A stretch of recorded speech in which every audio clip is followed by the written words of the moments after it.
आप भी अपनी वाणी के अनुसार अपने व्यवहार को रखें, क्योंकि जब आप ऐसा बोलते हैं और इन नियमों का पालन करते हैं तो हमारे पास कौन सी शक्ति आती है पता है? वाक सिद्धि। इसे कहते हैं वाक सिद्धि। इस चीज को अगर आप सतत प्रयास करते रहें, सतत कुछ साल निकल जाए, जो आप बोले उस पे आप स्थिर रहें, बिल्कुल उसी तरीके से आप चलते रहें, तो वाक सिद्धि होने के कारण कुछ सालों के बाद ऐसा होता है जो आप बोलते हैं वो ही होने लगता है, क्योंकि यहाँ पे वेद का नियम, वेद की श्रुति लग जाती, अहम ब्रह्मास्मि, मैं ही ब्रह्म हूँ। अगर मैं ही ब्रह्म हूँ तो ब्रह्मा तो जैसा विचार करते जाते हैं वैसे होते जाता है। यदि हम इतना भी कर ले तो हमारे भीतर ऐसी ऐसी शक्तियाँ हैं जो फिर जागने लगती हैं और हमें उसकी अनुभूति होने लगती है। और ये आप सब के लिए भी है। आप अपने संसार में रहते रहते भी इन चीज़ों को पालन करेंगे तो ये चीज़ें आपके सामने भी प्रकट होने लगेंगी। ये किसी ऐसा नहीं है कि कोई साधना रहा तो सिर्फ उनके लिए, ये ऐसा है जिस पे भगवान ने सबका अधिकार दिया, बस नियम के अनुसार है। ये नियम का पालन कर लो तो उसके अनुसार आपको, जैसे एकलव्य ने अगर गुरु द्रोणाचार्य को मान लिया तो मान लिया, तो आज देखिए वो प्रसिद्ध हो गया है, आज तक उनका वर्णन आता है। तो जैसे एक बार ठान लो, एक बार मान लो, फिर उसी पर अडिग रहो। विशेष रूप से रिश्तों में, ये रिश्तों में मिलावट नहीं हुई, रिश्ते सच्चे बने रहे तो सब सच्चा बना रहे। पहले दिन क्या कहा था? तन, मन, धन और संबंध, ये चार खंबे हैं, ये चार खंबे जीवन के हैं। और ये कैसे चलते हैं पता है? ये चलते हैं आदर से, प्रेम से यानी लव से, फिर रेस्पेक्ट से यानी आदर से, फिर फेथ से, फिर विश्वास से और फिर केयर से, फिर देखभाल से। कोई भी रिश्ते को अगर आपको सुचारू चलाना है तो उसकी स्थिरता के साथ ये चार चीज़ें आपको हमेशा रखनी पड़ेगी। चाहे बच्चा है, चाहे बड़ा है, चाहे बूढ़ा है, चाहे आपका बिजनेस है, चाहे आपका अपने साथ रिश्ता है या समाज के किसी स्तर पे किसी से कोई भी रिश्ता है। यदि आप किसी को प्रेम देते हैं, सम्मान देते हैं, उन पे विश्वास करते हैं और देखभाल करते हैं, तो ऐसी कोई चीज़ नहीं है जो उसको बिगाड़ सके। उस सौम्यता, मधुरता बनी रहेगी, चाहे वो आपका बच्चा हो, चाहे आपके घर के बुजुर्ग हो, चाहे आपके स्वामी हो, चाहे आपकी पत्नी श्री हो, कोई भी हो, चाहे आपका बिजनेस है।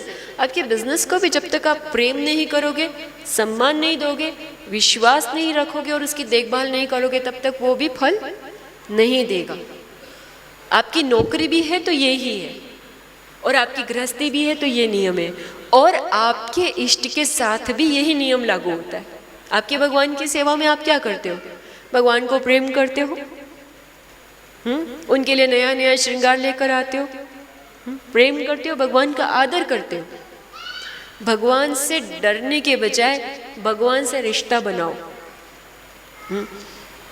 भगवान जैसे कोई कृष्ण को अपना बेटा बना लेता है, कोई गणेश को अपना भाई बना लेता है, कोई शिव शक्ति को अपना माता पिता बना लेता है। भगवान से रिश्ता बनाओ।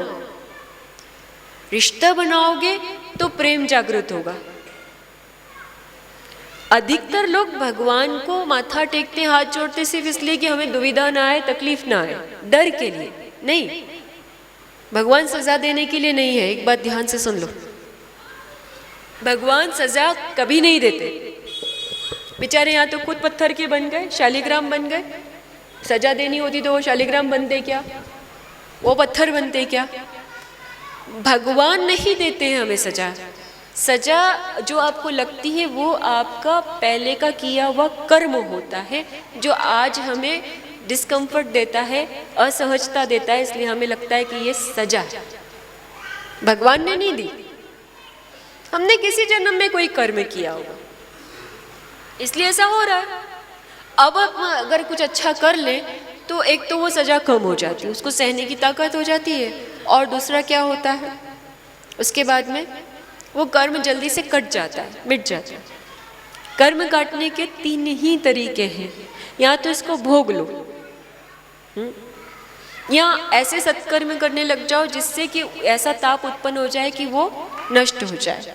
और तीसरा है कि ध्यान में चले जाओ। ध्यान में जाने के बाद भी जो ऊर्जाएं उत्पन्न होती है उसमें वो उस ताप के ताप से भस्म हो जाता है। ये तीन ही तरीके हैं कि कर्म कट सके।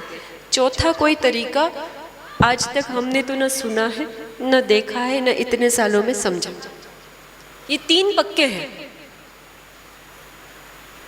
जब आपको कोई गुरु भी तभी मिलेगा ना जब आपके पुण्य थोड़े उजागर होंगे, नहीं तो कोई गुरु भी कहाँ से मिल जाएगा कि आप उनसे रेमेडी पूछ लोगे, रास्ता पूछ लोगे।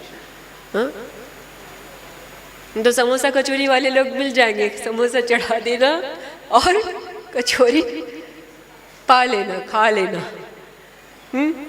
तो थोड़ा पुण्य व्यवस्थित उजागर होगा तो उसके बाद में ही आपको सही दिशा देने वाला भी मिलेगा। तो हर समय, हर हाल में, हर स्थिति में तेरी मेरी इसकी उसकी सबको छोड़कर सिर्फ और सिर्फ एक ही बात पे ध्यान रखना है कि मैं भगवान का हूँ, भगवान मेरे हैं और मुझे भगवान को प्रसन्न रखना है, इसलिए भगवान को जो अच्छा लगता है वैसा नीति वाला व्यवहार मैं करूँ, ये रखना है। ये ही व्यवहार हमें जीवन में रखना है। जैसे मैं हूँ श्री भगवान का, मेरे श्री भगवान। मैं सिर्फ इसलिए बोल रही हूँ आपको याद रहेगा।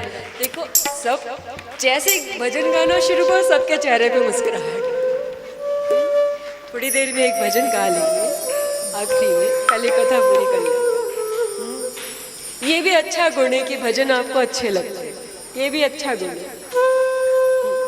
किसी का अच्छा गुण देखकर उसको सराहना चाहिए, उसको प्रशंसा करना चाहिए, तो वो और बढ़ता है। ये ध्यान रखो मैं भगवान का हूँ और भगवान मेरे हैं, बाकी संसार तो माया है।